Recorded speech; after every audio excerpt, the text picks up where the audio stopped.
I'm Jim McLay, and I'm your Master of Ceremonies for this virtual conference, which, through dialogue, seeks to address issues relating to peace, stability, and security in the Pacific region. There are big challenges in terms of what's going on in the Pacific. And as we've heard, climate change is an existential threat, and we all need to focus on that. Geopolitical competition, another big challenge.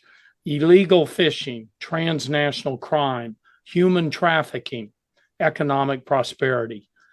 Big challenges. The frequency of natural disasters is increasing and placing tremendous social pressure and economic stress in the region. 8 of the 20 countries in the world with the highest annual average losses as a share of GDP from natural disasters are in the Pacific region, our home region.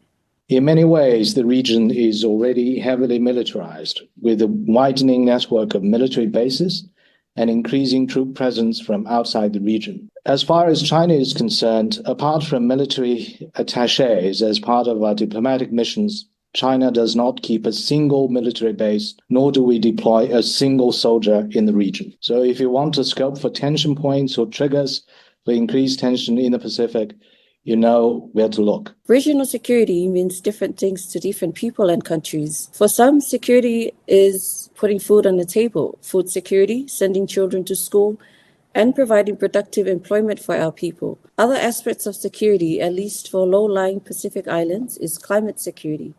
Then there is cybersecurity, and inevitably drug and human trafficking are gradually becoming increasingly prevalent in the Pacific, and just the thought of it is frightening. To reduce the risks, it is essential that each country with responsibility for the region oppose attempts to which unilaterally change the status quo through force or coercion, and work together to maintain and strengthen a free and open international order based on the rule of law.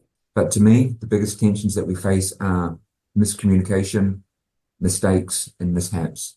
And so I believe the goal that we need to be focusing on most critically is that we can understand each other and that we can find points of cooperation around what sustainable development and peaceful competition looks like in this part of the world. We have to reconcile what is seen as injustices on the ground in the Pacific with wider imperatives for global order. And to do that, I think the voice of the Pacific Island nations must be heard and respected and must be articulated with agency. Plea for the ocean reminds me that we in the Pacific don't just call it an ocean, we also call it home.